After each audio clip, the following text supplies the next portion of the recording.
Sawadee-kap. Hello and welcome to Daily Wisdom, Walking the Path with the Buddha.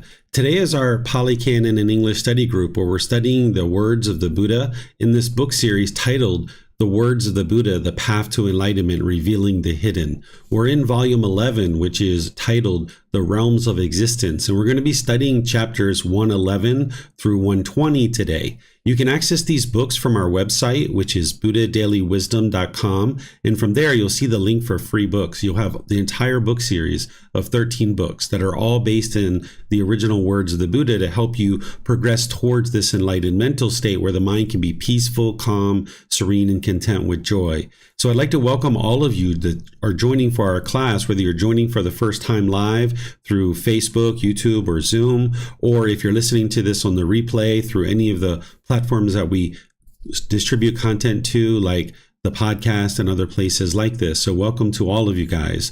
What I'm going to be doing is displaying the chapters that we're going to be studying today so that somebody can read these chapters. If someone in Zoom would like to volunteer, they're welcome to. Otherwise, I'll just read each of the chapters.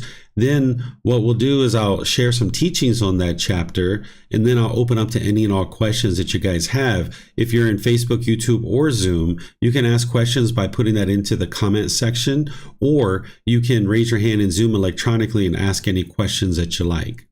So here, this first chapter that we're studying today, chapter 111, is titled The Mother's Milk.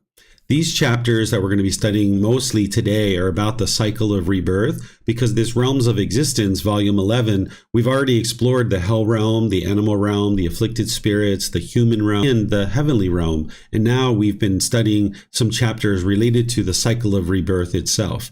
And this is something that can be independently verified. In terms of the teachings of the Buddha, there's nothing that's based in belief. Even the cycle of rebirth and all the realms, all of this is independently verifiable. You may not have the wisdom of how to verify that at this point, but if you dive deeper into the practice, you can learn about how to independently verify the cycle of rebirth and the realms of existence. Because the Buddha is explaining the way that the world is. He's not explaining the way the world should be, or the way that he thinks the world is, or the way that he believes the world is. He's not giving you a bunch of rules and commandments about if everybody follows these rules and commandments, the world becomes peaceful. He's explaining to you the way the world is based on his own direct experience. And because he observed that truth for himself, you can then also independently verify that truth and see it for yourself.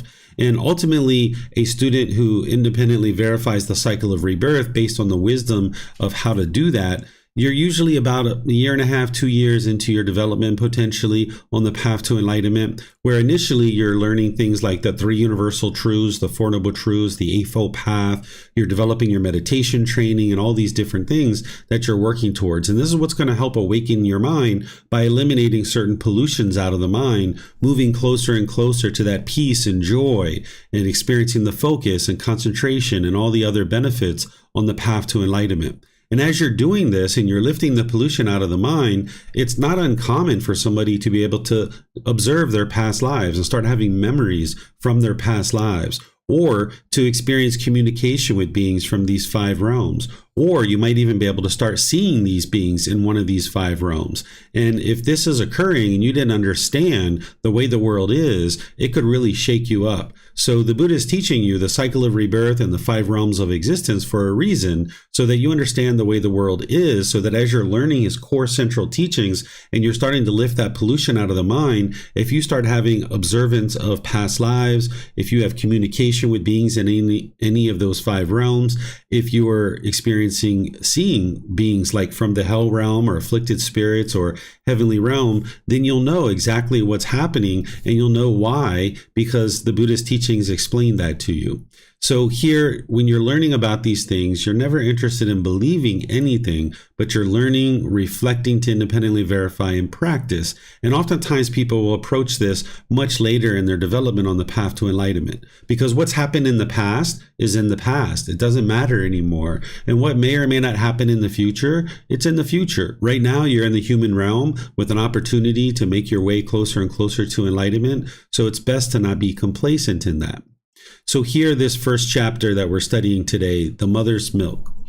Monks, this cycle of rebirth is without discoverable beginning. A first point is not identifiable of beings roaming and wandering on, hindered by ignorance, unknowing of true reality, and fettered by craving. What do you think, monks? Which is more, the mother's milk that you have drunk as you roamed and wandered on through this long course, this, or the water in the four great oceans? As we understand the teachings taught by the perfectly enlightened one, Venerable Sir, the mother's milk that we have drunk as we roamed and wandered on through this long course, this alone is more than the water in the four great oceans. Good, good, monks. It is good that you understand the teachings taught by me in such a way. The mother's milk that you have drunk as you roamed and wandered through this long course, this alone is more than the water in the four great oceans. For what reason? Because, monks, this cycle of rebirth is without discoverable beginning. A first point is not identifiable of beings roaming and wandering on, hindered by ignorance, unknowing of true reality, and fettered by craving.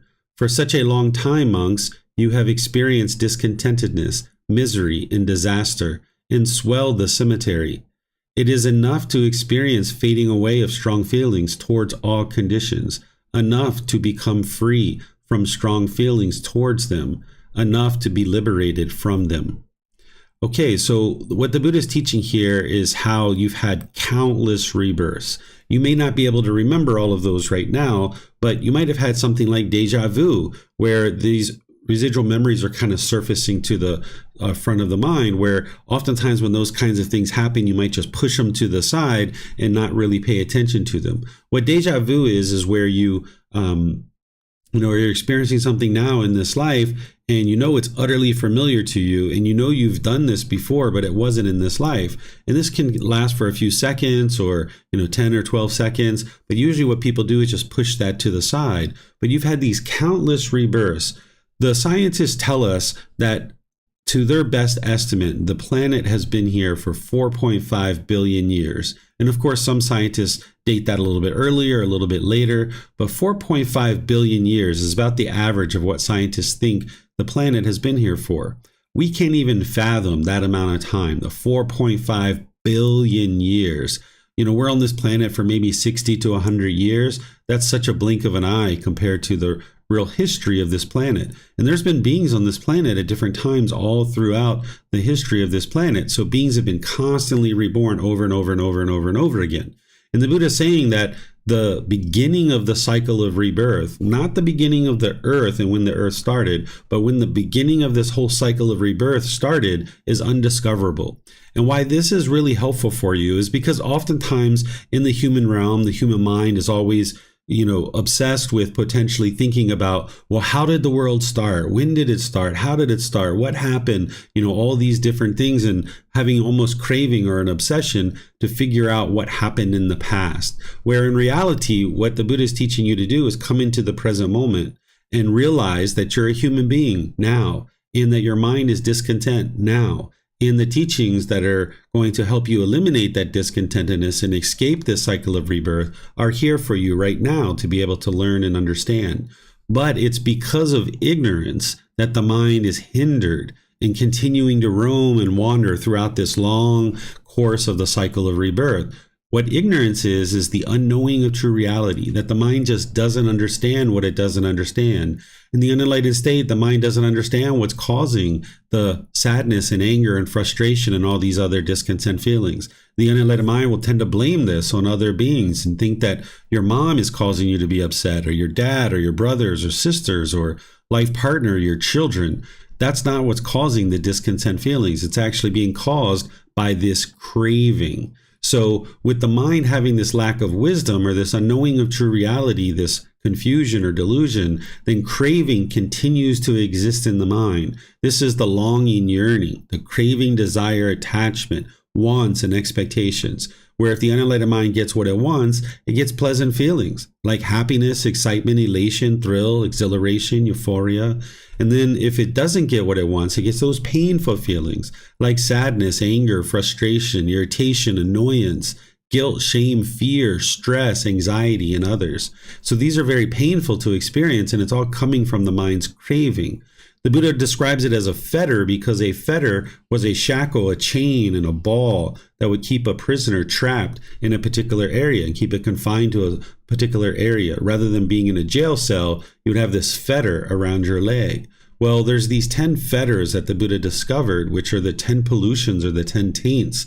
And this is what's keeping the mind trapped in the unenlightened state, where it's not able to experience the brightness and the radiance and the joy of the enlightened mind, where you can be happy and joyful all the time, unconditioned joy, unconditioned happiness.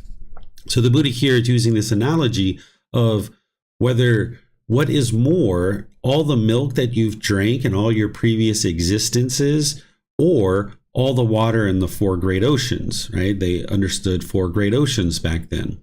So if you've ever looked around the planet, or if you've been out on the sea, or you've done scuba diving and you've seen all the massive amount of water that is on this planet, I think 70 or 80% of the water is or 70 or 80% of the planet is actually water. So if you know how voluminous the water is on this planet, what the Buddha is saying is that the milk that you've drank in all your previous existences added together is more voluminous than all of that water. So there you can see that what he's describing is just a countless number of rebirths. And as you are roaming and wandering, you're continuing to experience the sorrow and the sadness and the grief and the despair. So since this beginning of the cycle of rebirth is undiscoverable, and you've had these countless rebirths, what the Buddha is encouraging you to do is focus with dedication, diligence, and determination to be able to focus on getting to enlightenment. What he's saying is it's enough to experience fading away of strong feelings towards all conditions, enough to become free from strong feelings towards them, enough to be liberated from them. What he's saying is, why continue in this cycle of rebirth, continuing to experience the discontentedness and the misery and the disaster over and over and over again?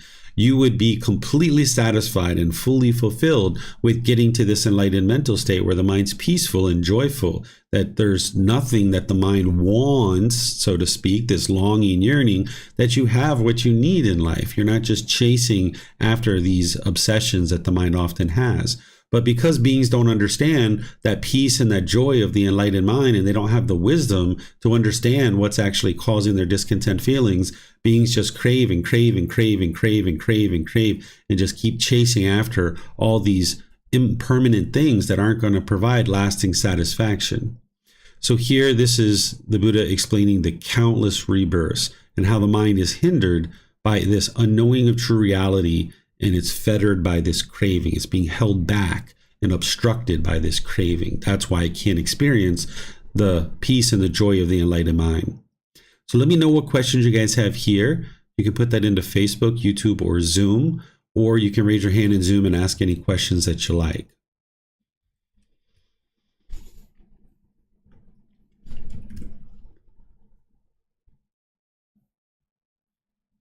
Okay, it looks like Mayuli's asking a question here. Sir, if the beginning of rebirth is undiscoverable, what are your thoughts of God creating living beings? If the first point is not identified, then why did the concept of God creating all beings come from?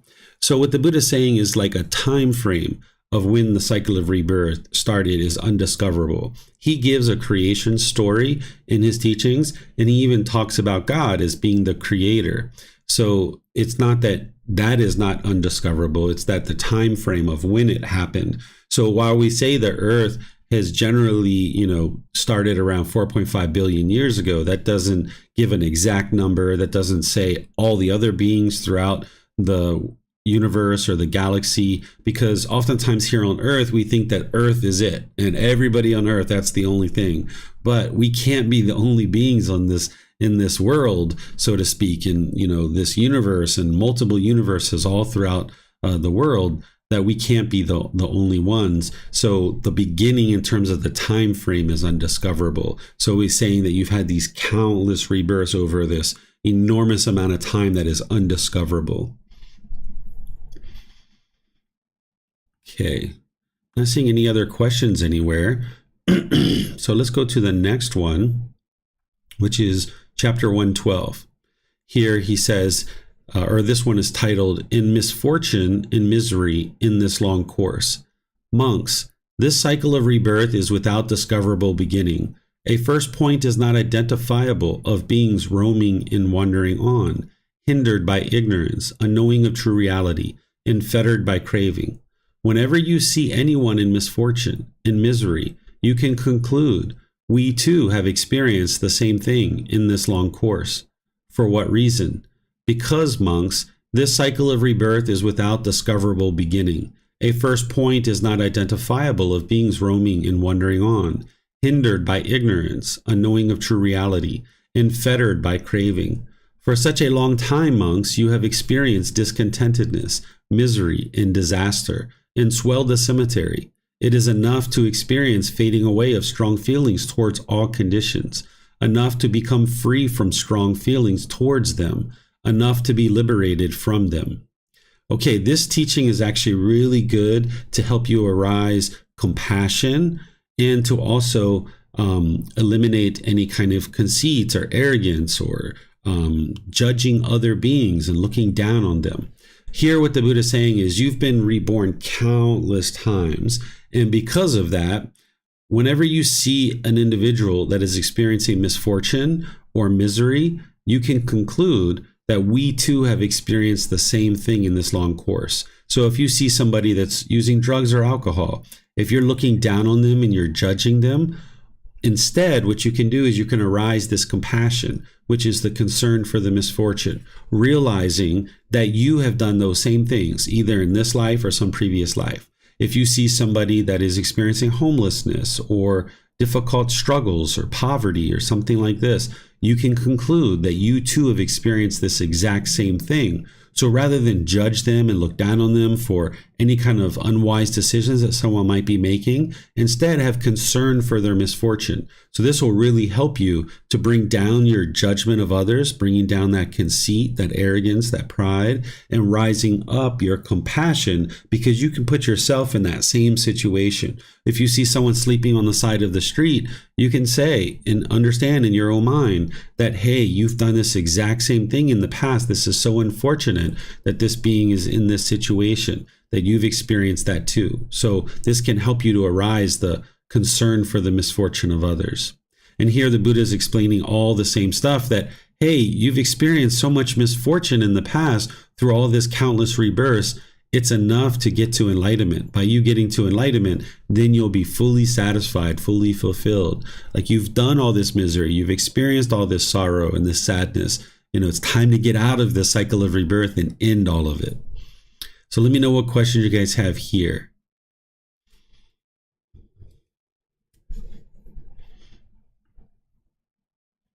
Okay, I'm not seeing any questions anywhere.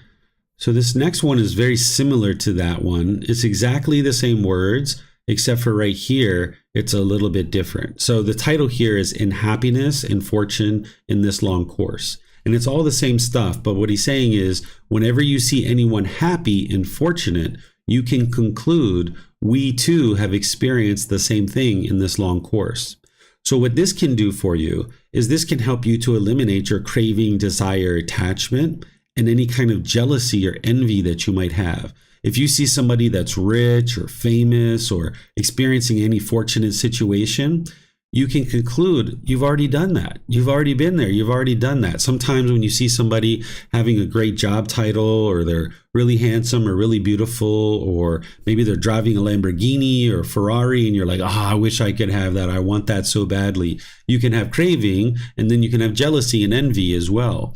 And what you can do is you can remind yourself, hey, I've already experienced that. I've already done that. So why do I need to do that again? I've already experienced it. You can let go and just realize, like, okay, I need to get content and peaceful and joyful in this present existence and where I am in life and continuing to build my life. But I don't need to long and yearn for fame or fortune or some other thing that somebody else is having. It's not about, other people are here and you're just chasing to be there. Right? There can only be one person who's the richest person in the world, and why keep chasing after that? Instead, realize that any kind of happiness or fortunate thing, those things don't necessarily lead to happiness, right? Like, if money and wealth and fame and fortune live leaded to or led to happiness, then you would never see any wealthy person or any famous person commit suicide. Because if money and celebrity and fame led to happiness, then nobody in that particular or experiencing that particular thing would ever commit suicide. But we see that people who are rich and wealthy and famous and have celebrity status, they commit suicide. So that means that they're experiencing painful feelings. That's because the craving, desire, attachment is still in the mind. So oftentimes the way that we're taught is to chase after wealth or chase after prestige or chase after fame or things like this. But none of that's going to lead to your ultimate peacefulness and your ultimate joy where it can be permanent. So you may be famous or you may end up being famous at some point, but that isn't what's going to produce the peace and the joy. And if you see anybody else that's experiencing that, you can conclude that you too have experienced that at some point in your life. So this will help you eliminate craving and eliminate any jealousy or envy that might be arising. So let me know what questions you guys have on this one.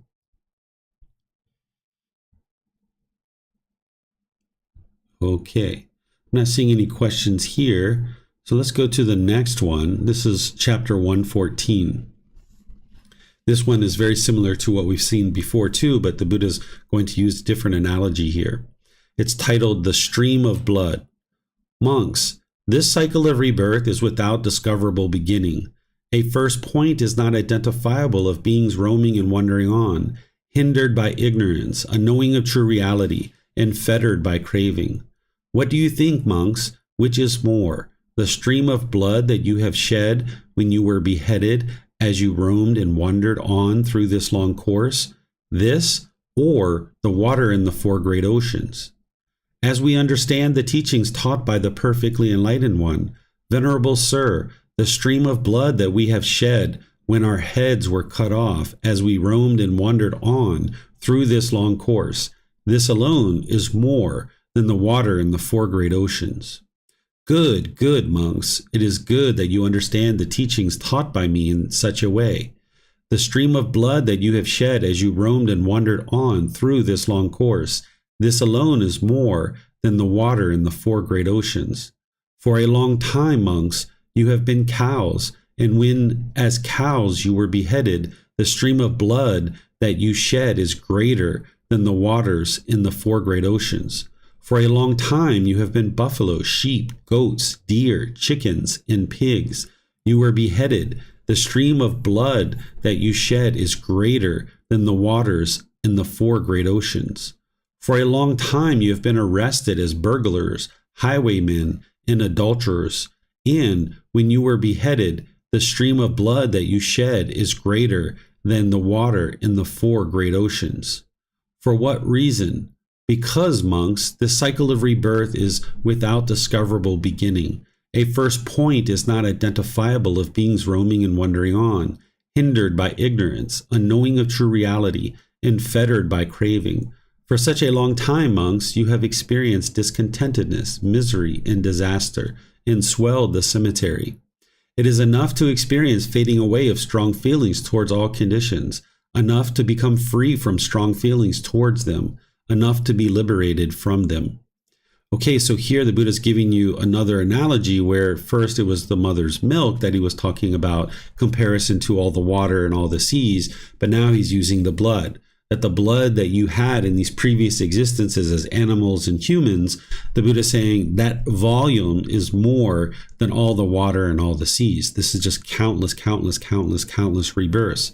So this can help you to understand how many countless rebirths you had, but also this can help you arise loving kindness and compassion for animals. Because when cows are being killed, when other animals are being killed in order to feed an individual who might be eating animal flesh, then this could have very well been you or some other being that you know that has been reborn into those realms.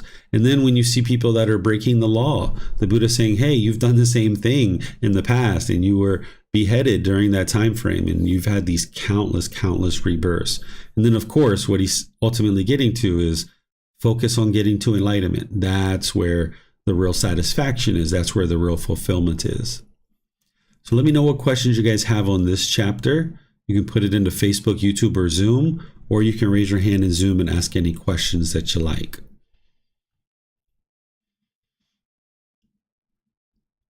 Okay, I'm not seeing any questions anywhere. So I'm going to move on to the next chapter, which this is chapter 115. Beings roaming and wandering on from this world to the other world and from the other world to this world. Monks, this cycle of rebirth is without discoverable beginning. A first point is not identifiable of beings roaming and wandering on, hindered by ignorance, unknowing of true reality, and fettered by craving.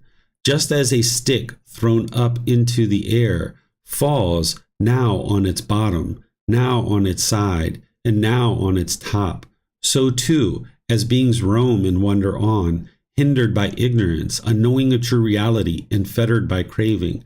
Now they go from this world to the other world. Now they come from the other world to this world.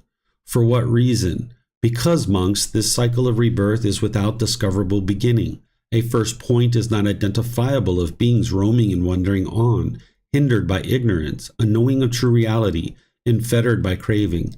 For such a long time, monks, you have experienced discontentedness, misery, and disaster, and swelled the cemetery. It is enough to experience fading away of strong feelings towards all conditions, enough to become free from strong feelings towards them, enough to be liberated from them. So here the Buddha is talking about beings leaving from the human world and moving into the other realms, and from those realms coming into this realm. And this is because of the ignorance or the unknowing of true reality and the craving. That's why everything on the path to enlightenment is about cultivating wisdom, so you can antidote that ignorance. That's what's going to help you eradicate the craving, desire, attachments, and all the other pollutions of mind that are hindering one from being able to experience the peace and the joy and the liberation of mind. So here, this is another chapter essentially describing the same things. Now, keep in mind that all these discourses, the Buddha wasn't speaking about these, one after another. Over his 45-year teaching career, he would have said one discourse in one place, another discourse in another place, and another place. Here, this book series is putting them all together and consolidating them so you can see what he's talking about in relationship to various topics so that they're not spread out over all the different books related to the Pali Canon, but instead it's consolidating them. But he would have shared these at different times in different settings, helping people to understand how they are experiencing countless rebirths.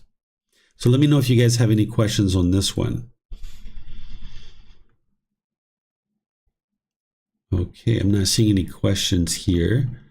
So let's move on to 116. So now the Buddha is going to move into talking about impermanence a little bit. So impermanent, so unstable, so unreliable conditions. Monks, this cycle of rebirth is without discoverable beginning.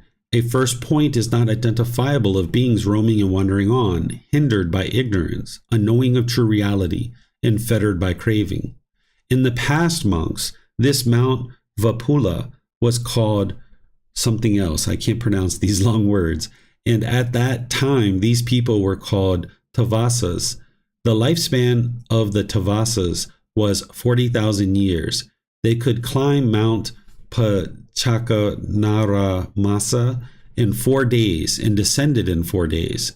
At that time, the perfectly enlightened one, Kakasanaha, an Arahant, a perfectly enlightened one, had arisen in the world.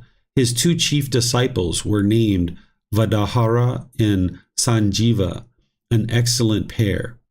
See, monks, that name for this mountain has disappeared. Those people have died, and that fortunate one has attained final nibbana, final enlightenment. So impermanent are conditions, monks, so unstable, so unreliable. It is enough, monks, to experience fading away of strong feelings towards all conditions, enough to become free from strong feelings towards them, enough to be liberated from them. At another time in the past, monks, this Mount Vapula was called Vankaka, and at that time these people were called Rohitahasan. The lifespan of the Rohitasasa was 30,000 years. They could climb Mount Vankaka in 3 days and descend in 3 days. At that time, the perfectly enlightened one, with this name, another very long name, I can't pronounce any of these, an Arahant, a perfectly enlightened one, had arisen in the world. His 2 chief disciples were named Bayahasa and Uttara, an excellent pair. See, monks, that name for this mountain has disappeared. Those people have died, and that fortunate one has attained final nibbana, final enlightenment. So impermanent are conditions, monks, so unstable, so unreliable. It is enough, monks, to experience fading away of strong feelings towards all conditions, enough to become free from strong feelings towards them, enough to be liberated from them. At still another time in the past, monks, this Mount Vapula was called Supasa, and at that time these people were called Supayas. The lifespan of the Supayas was 20,000 years. They could climb Mount Supasa in 2 days and descend in 2 days.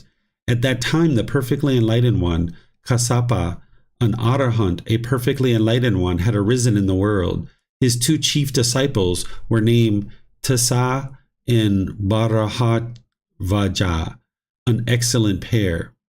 See, monks, that name for this mountain has disappeared. Those people have died, and the fortunate one has attained final nibbana, final enlightenment. So impermanent are conditions, monks, so unstable, so unreliable. It is enough, monks, to experience fading away of strong feelings towards all conditions, enough to become free from strong feelings towards them, enough to be liberated from them. At present, monks, this Mount Vupala is called Vapula, and at present these people are called Magahans. The lifespan of the Magahanas is short, limited, fleeting. One who lives long lives lives 100 years or a little more. The Magahans climb Mount Vupala in an hour and descend in an hour. At present, I have arisen in the world, an Arahant, a perfectly enlightened one. My 2 chief disciples are named Sariputta and Mangalana, an excellent pair. There will come a time, monks, when the name for this mountain will have disappeared, when these people will have died, and I will have attained final nibbana, final enlightenment. So impermanent are conditions, monks, so unstable, so unreliable. It is enough, monks, to experience fading away of strong feelings towards all conditions, enough to become free from strong feelings towards them, enough to be liberated from them. This is what the perfectly enlightened one said. Having said this, the fortunate one, the teacher, further said this. This was called Pakasanasam by the Tavaras, and Vankaka by the Rohasas, Supasa by the Supanaya people, Vupala by the Magaha folk. Impermanent, are conditions, subject to arising and vanishing. Having arisen, they are eliminated.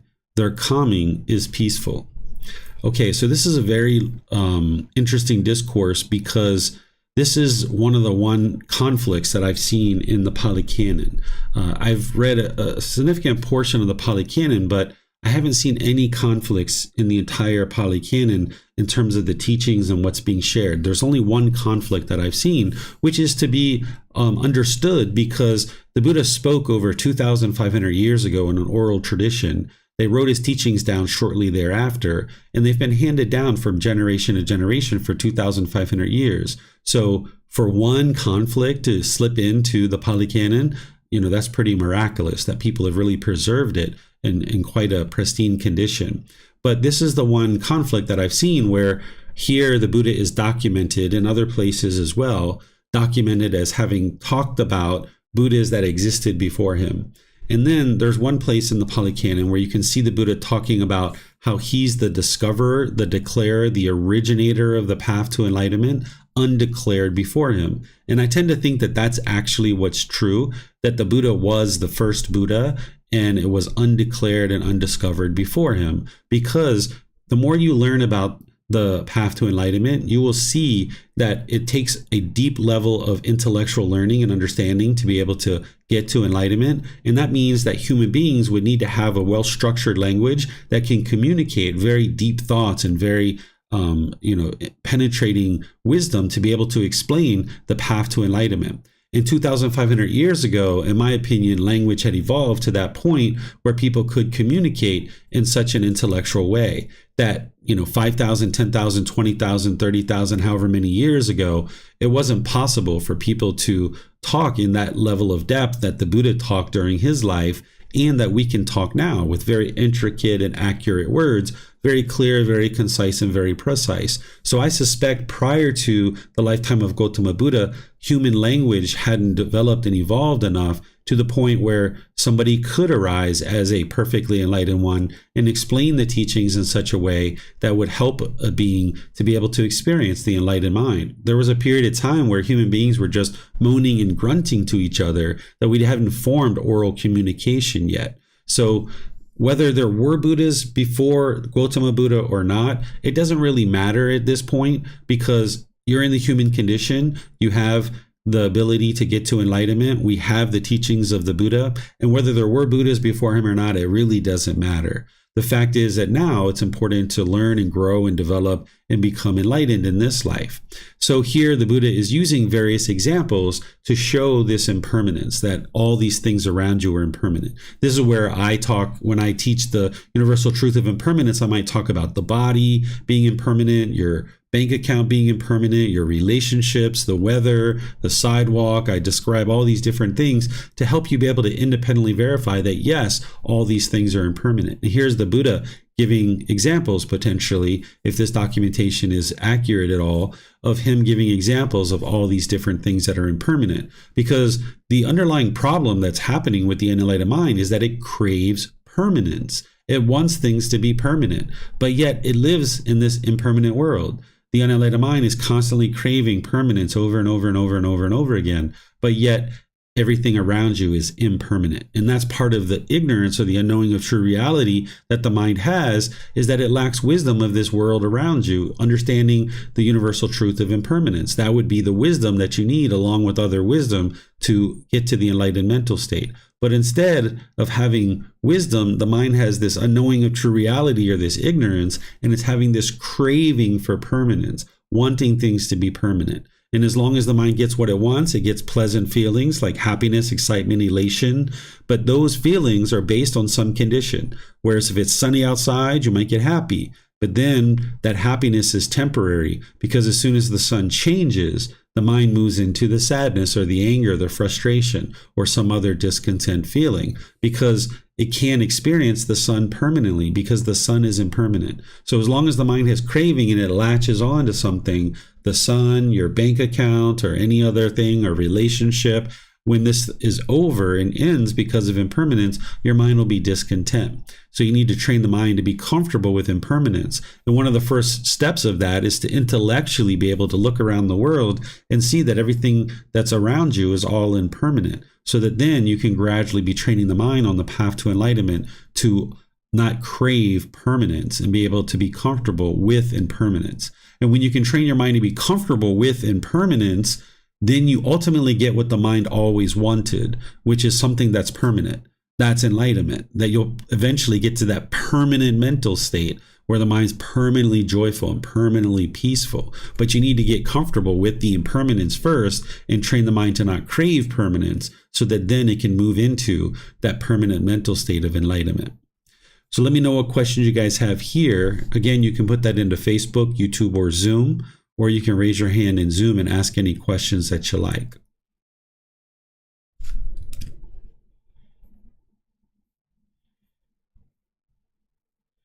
Okay, I'm not seeing any questions anywhere. So we'll move on to the next chapter, which is chapter 117. This one is titled, Conditioned Objects Are Impermanent. Monks, conditioned objects are impermanent. Conditioned objects are unstable. Conditioned objects are unreliable. It is enough to become dissatisfied with all conditioned objects, enough to become free from strong feelings towards them, enough to be liberated from them. Monks, Suneru, the king of mountains, is 84,000 yojanas in length. A yojana is 12 to 15 kilometers. And 84,000 yojanas in width. It is submerged 84,000 yojanas in the great ocean and rises up 84,000 yojanas above the great ocean. 1. There comes a time, monks, when rain does not fall for many years, for many hundreds of years, for many thousands of years, for many hundreds of thousands of years. When rain does not fall, seed life and vegetation, medicinal plants, grasses, and giant trees of the forest wither and dry up and no longer exist. So impermanent are conditioned objects, so unstable, so unreliable. It is enough to become dissatisfied with all conditioned objects, enough to become free from strong feelings towards them, enough to be liberated from them. 2. There comes a time when after a long time a second sun appears. With the appearance of the second sun, the small rivers and lakes dry up and evaporate and no longer exist. So impermanent are conditioned objects, so unstable, so unreliable. It is enough to become dissatisfied with all conditioned objects, enough to become free from strong feelings towards them, enough to be liberated from them. 3.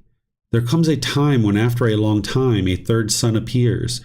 With the appearance of the third sun, the great rivers, the Ganges, the Yamuna, the Acharavata, the Sarabu, and the Maha dry up and evaporate and no longer exist. So impermanent are conditioned objects, so unstable, so unreliable. It is enough to become dissatisfied with all conditioned objects, enough to become free from strong feelings towards them, enough to be liberated from them. 4. There comes a time when, after a long time, a fourth sun appears. With the appearance of the fourth sun, the great lakes from which those great rivers originate, Anatata, Sarahapapata, Ratchakara, Kankurumanda, Kunnala, Chadata, and Mandakakina, dry up and evaporate and no longer exist. So impermanent are conditioned objects, so unstable, so unreliable. It is enough to become dissatisfied with all conditioned objects, enough to become free from strong feelings towards them, enough to be liberated from them. There comes a time when after a long time a fifth sun appears. With the appearance of the fifth sun, the waters in the great ocean sink by 100 yojanas, 200 yojanas, 300 yojanas, 400 yojanas, 500 yojanas, 600 yojanas, 700 yojanas. The water left in the great ocean stands at the height of 7 palm trees, at the height of 6 palm trees, 5 palm trees, 4 palm trees, 3 palm trees, 2 palm trees, a mere palm tree. The water left in the great ocean stands at the height of 7 fathoms, 6 fathoms, 5 fathoms, 4 fathoms, 3 fathoms, 2 fathoms, a fathom. What a fathom is 1.8 meters. Half a fathom, up to waist height, up to the knees, up to the ankles. Just as in the autumn, when thick drops of rain are poured down, the waters stand in the hoofprints of cattle here and there. So the waters left in the great ocean. So the waters left in the great ocean will stand here and there in pools the size of the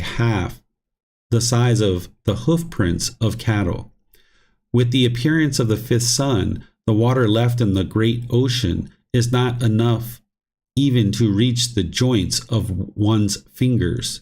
So impermanent are conditioned objects, so unstable, so unreliable. It is enough to become dissatisfied with all conditioned objects, enough to become free from strong feelings towards them, enough to be liberated from them. 6. There comes a time when after a long time a sixth sun appears. With the appearance of the sixth sun, this great earth in Sunero, the king of mountains, smoke, fume, and smolder.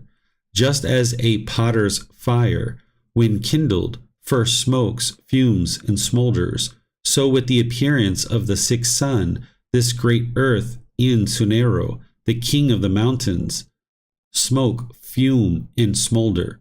So impermanent are conditioned objects, so unstable, so unreliable. It is enough to become dissatisfied with all conditioned objects, enough to become free from strong feelings towards them, enough to be liberated from them.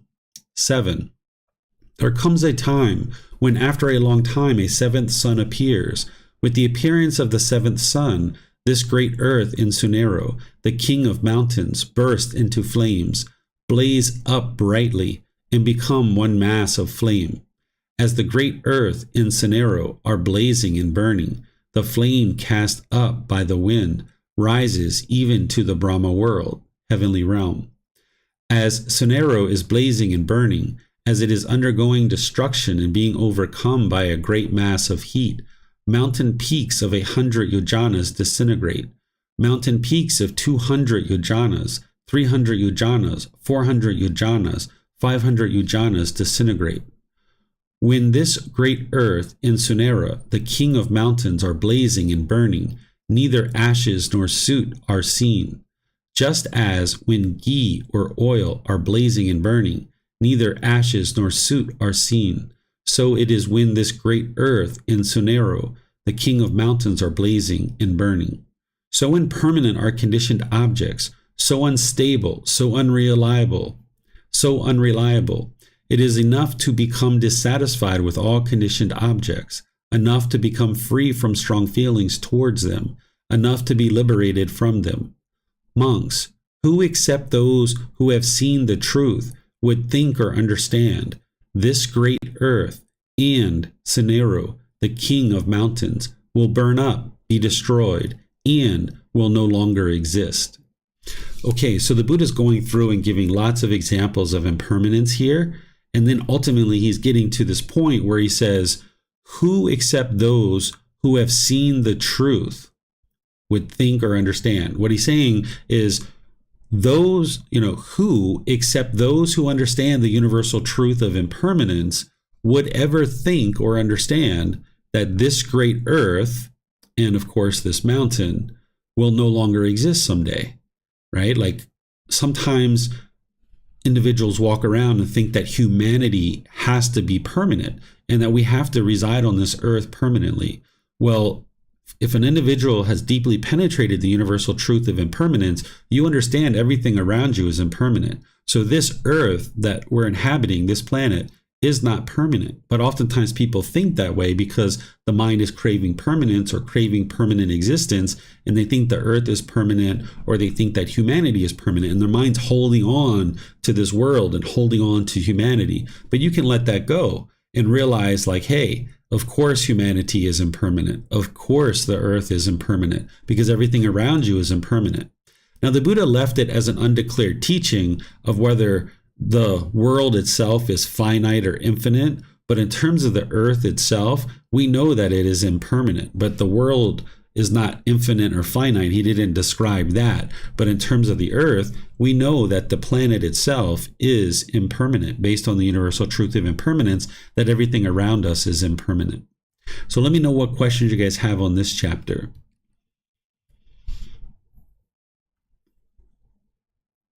Okay, I'm not seeing any questions anywhere. So I'm going to move to the next one, which is 118. Here, this one is titled, Not Understanding and Not Penetrating the Four Noble Truths. Monks, just as a stick thrown up into the air falls now on its bottom, now on its top, so too as beings roam and wander on, hindered by ignorance, unknowing of true reality, and fettered by craving. Now they go from this world to the other world. Now they come from the other world to this world. For what reason? Because they have not seen the Four Noble Truths. What for? The noble truth of discontentedness, the noble truth of the cause of discontentedness, the noble truth of the elimination of discontentedness, the noble truth of the way leading to the elimination of discontentedness. Therefore, monks, an effort should be made to understand. This is discontentedness. An effort should be made to understand. This is the cause of discontentedness. An effort should be made to understand. This is the elimination of discontentedness. An effort should be made to understand this is the way leading to the elimination of discontentedness. Monks, it is because of not understanding and not penetrating the Four Noble Truths that you and I have roamed and wandered through this long course of the cycle of rebirth. What for? It is, monks, because of not understanding and not penetrating the noble truth of discontentedness, the noble truth of the cause of discontentedness, the noble truth of the elimination of discontentedness, the noble truth of the way leading to the elimination of discontentedness, that you and I have roamed and wandered through this long course of the cycle of rebirth. That noble truth of discontentedness, monks, has been understood and penetrated. That noble truth of the cause of discontentedness has been understood and penetrated. That noble truth of elimination of discontentedness has been understood and penetrated. That noble truth of the way leading to the elimination of discontentedness has been understood and penetrated. Craving for existence has been cut off. The conduit to existence has been destroyed. Now there is no more renewed existence. So here the Buddha is giving the reason why beings continue through the cycle of rebirth, continuing to roam and wander. Of course, originally he has been sharing that it's because of ignorance and craving, which is what he's sharing here too, that hindered by ignorance and fettered by craving, this is why beings roam and wander. But ignorant of what? Unknowing of true reality of what? What are they lacking wisdom of? Well, they haven't seen the Four Noble Truths. They don't understand these four simple statements of what is the problem in the unenlightened mind, the cause, the elimination, and the path forward. So here the Buddha is saying it's because of that lack of wisdom of the Four Noble Truths and being able to fully understand and have that breakthrough to finally understanding the truth about the unenlightened mind that beings continue to roam and wander through the cycle of rebirth. But then he's saying for him, he's penetrated this. He's understood the Four Noble Truths, and he's eliminated his craving for existence. It's been cut off. The conduit for existence has been destroyed. Now there is no more renewed existence. This is important to understand, that when he says now there's no more renewed existence, what he's saying is there's no more rebirth in the cycle of rebirth for an individual who attains enlightenment. But he left it as an undeclared teaching of whether somebody, what may or may not happen to them after enlightenment and they die, that he doesn't declare once you attain enlightenment and die, what happens next. It's an undeclared teaching. We know that there's no more rebirth in the cycle of rebirth, meaning there's no existence in the cycle of rebirth. Sometimes people take that as there's no existence anywhere, but that doesn't necessarily conform or match to what the Buddha actually taught. The Buddha taught that once you get to enlightenment, yes, there's no more rebirth in the cycle of rebirth, but what may or may not come next, he left that as an undeclared teaching. So he didn't say there is something next or there isn't something next. So for a moment, let's look at why the Buddha might have done this. Because if, let's just say there is something next after enlightenment, which I'm not saying there is or there isn't, but let's just say if there is, and let's just say it's even better than what enlightenment is itself. Well, if somebody knew that in the unenlightened state, that's one more craving that they would have to eliminate in order to get to enlightenment. As long as they're craving that thing after enlightenment, they wouldn't actually be able to experience enlightenment. So they'd be stuck in this constant loop of continuing to crave that thing, and now they wouldn't ever be able to escape the cycle of rebirth. Or maybe there isn't anything after enlightenment. It doesn't really matter, because by the time you get to enlightenment, your mind's so peaceful and so joyful that you won't want or crave for anything else. You'll be fully satisfied. So the teachings of the Buddha, it's not about believing a bunch of things and then hoping something good happens when you die. That's not what he did. Instead, he's giving you the guidance of how to escape the cycle of rebirth and ultimately get to that peace and joy now in this life. And you'll be able to see that your mind is gradually making your way towards that. This is one of the things that makes the Buddha's teachings very unique, is that you can learn now, you can reflect now and practice now and see the results now. And you know you're getting closer and closer to enlightenment, because in situations where you were once angry or frustrated or agitated, you're no longer experiencing that in the same situation. And you'll know it's these teachings that have been leading to that. So you have that kind of gauge, that indicator in this life that you're headed in the right direction towards enlightenment. And by the time you get there, your mind will be so utterly peaceful that you won't care what's next. If there is anything next, you don't necessarily know. but focus on getting to enlightenment, and then you'll figure out once you attain enlightenment and die if there's anything next or not. But by that time, your mind is going to be so utterly peaceful it doesn't matter. So let me know what questions you guys have on this, where the Buddha is describing that it's because beings don't understand the Four Noble Truths that they keep roaming and wandering in the cycle of rebirth.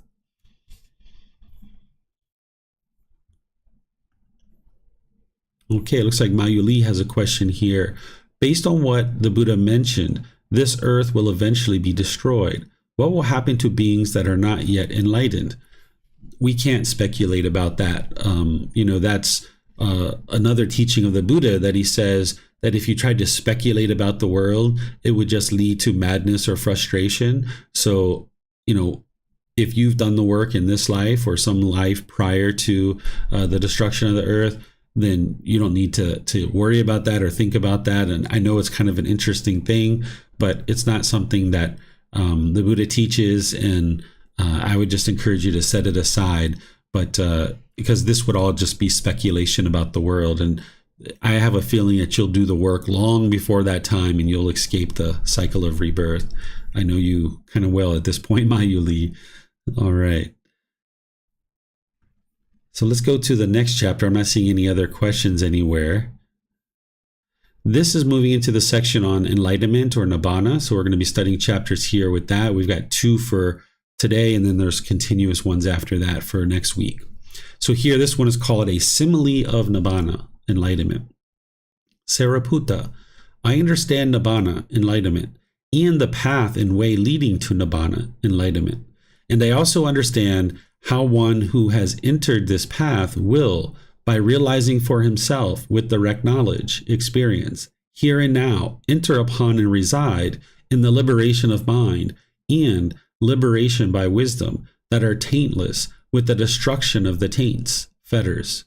Suppose there were a pond with clean, agreeable, cool water, transparent with smooth banks, delightful, and nearby a dense wood, and then a man scorched and exhausted by hot weather, weary, parched, and thirsty, came by a path going in one way only towards that same pond.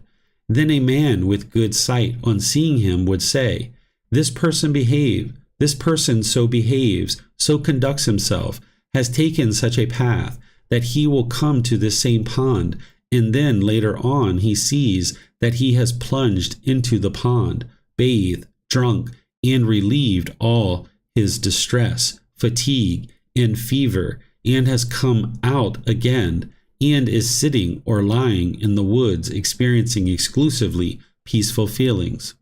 So too, by encompassing mind with mind, I understand a certain person thus, this person so behaves, so conducts himself, has taken such a path that, by realizing for himself with direct knowledge, experience, he here and now will enter upon and reside in the liberation of mind and liberation by wisdom that are taintless with the destruction of the taints. And then later on, I see that by realizing for himself with direct knowledge, experience, he here and now enters upon and resides in the liberation of mind by wisdom that are taintless with the destruction of the taints, and is experiencing exclusively peaceful feelings.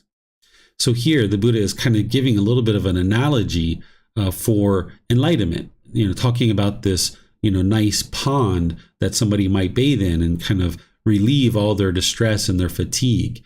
And you could see that somebody enters into a pond and feels very comfortable in that pond.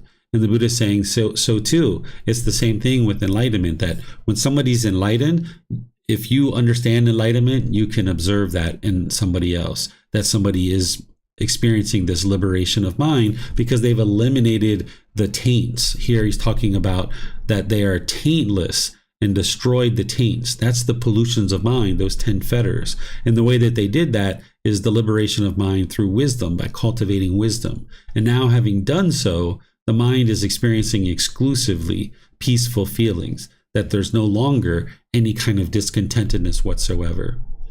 So let me know if you guys have questions about this one.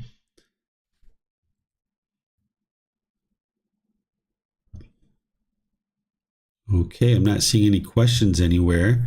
So we'll move to the last chapter, which is chapter 120. This one is titled An Untaught Ordinary Person. Here, monks, an untaught ordinary person who has no regard for noble ones and is unskilled and undisciplined in their teachings, who has no regard for true men and is unskilled and undisciplined in their teachings, perceives earth as earth. 1. Having perceived earth as earth, he conceives himself as earth. He conceives himself in earth. He conceives himself apart from earth. He conceives earth to be mine. He excites in earth. Why is that? Because he has not fully understood it, I say. 2. He perceives water as water. Having perceived water as water, he conceives himself as water. He conceives himself in water. He conceives himself apart from water. He conceives water to be mine. He excites in water. Why is that? Because he has not fully understood it, I say. And then the same thing, he perceives fire as fire, perceives wind as wind, he perceives beings as beings, gods as gods, perceives Pajapati as Pajapati, Brahma as Brahma, which is the way they refer to God, perceives the gods of streaming radiance as the gods of streaming radiance. He perceives the gods of refulgent glory as the gods of refulgent glory, the gods of great fruit as the gods of great fruit, the overlord as the overlord, the base of infinite space as the base of infinite space, and just continues going on. Infinite consciousness, base of nothingness, base of neither perception nor non-perception, the seen as the seen, the heard as the heard, the sensed as the sensed, the recognized as the recognized, unity as unity, diversity as diversity, all as all. And then 24, he says, he perceives Nibbana as Nibbana, enlightenment. Having perceived Nibbana as Nibbana, he conceives himself as Nibbana. He conceives himself in Nibbana. He conceives himself apart from Nibbana. He conceives Nibbana to be mine. He excites in Nibbana. Why is that? Because he has not fully understood it, I say.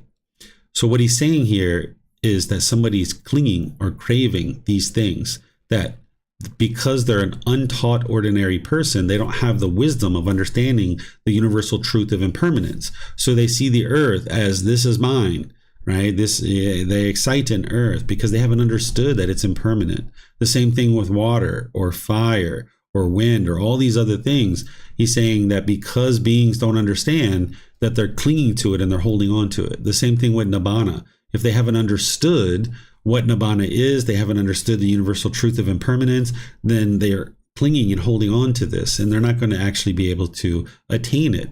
So it's not that I have attained enlightenment, it's the mind is experiencing enlightenment. So if you see it as I have attained Nibbana, then you ask yourself, well, where's the I? Who's the I? It's really that the mind is experiencing enlightenment. That's what's really occurring because there's no I here. So if you cling to this I, or you cling to Nibbana, or you crave or long and yearn for it, you won't be able to attain it. So this is where it's really wise to think of it as that you're not necessarily attaining Nibbana or attaining enlightenment, because oftentimes something that you don't have, the mind chases after it and it longs and yearns for it. Instead, you can think of it as the mind is already enlightened. It's just that you've got these pollutions, these taints, these fetters, these defilements that are hindering you from being able to experience enlightenment. So when you clear out the pollution of mind, the enlightened mind will shine through more and more. And this is making a lot of sense if you start noticing that the qualities of enlightenment are peering through at different times.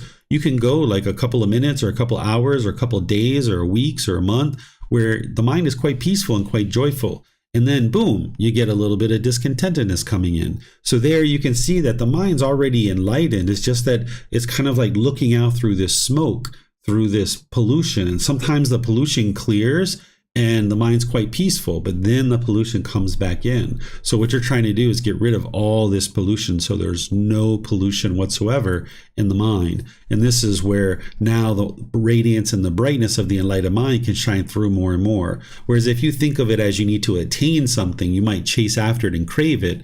And there you're not going to be able to attain enlightenment as long as the mind is craving for it. So you might think that you're working towards this goal, objective, or interest to clear out the pollution of mind so that you can uncover that enlightened mind that is already there and underneath of it, all of that pollution.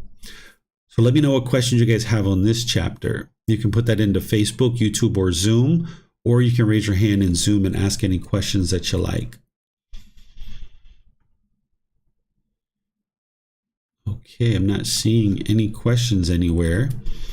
So what I'll do is just remind you guys that next week we're going to be in chapters 121 through 130. Those are the next 10 that we're going to be studying. So if you'd like to read them before class or after class, because you've got the words of the Buddha, you've got a reference to go back to the original Pali Canon to see what the Buddha was talking about before or after, if you're curious about that.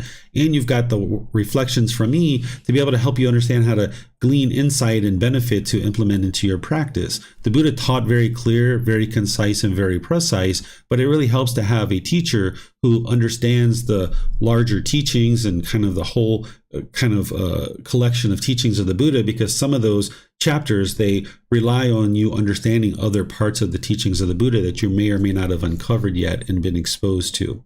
So you can explore those chapters 121 through 130 in volume 11, either before or after class. Tomorrow in the group learning program, we're going to be studying the 5 hindrances and the 7 factors of enlightenment. That's the very last Sunday class of the iteration of the group learning program. And I'm going to be restarting it from the very beginning on the 17th of March. And what I'm going to be doing is sharing with you the 5 things that will hinder you or obstruct you from getting to enlightenment, and then showing you the solutions of how to eradicate those from the mind with the 7 factors of enlightenment. So you'll be able to learn that on Sunday. And then on Wednesday, we'll be doing breathing mindfulness meditation together, and I'll be open up to any and all questions that you guys might have. So thank you all for your questions. Thank you for your dedication and interest to learn and practice the teachings. We'll see you guys in a future class. Have a very wonderful and lovely rest of your day. Sawadee krap.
Thank you again for watching.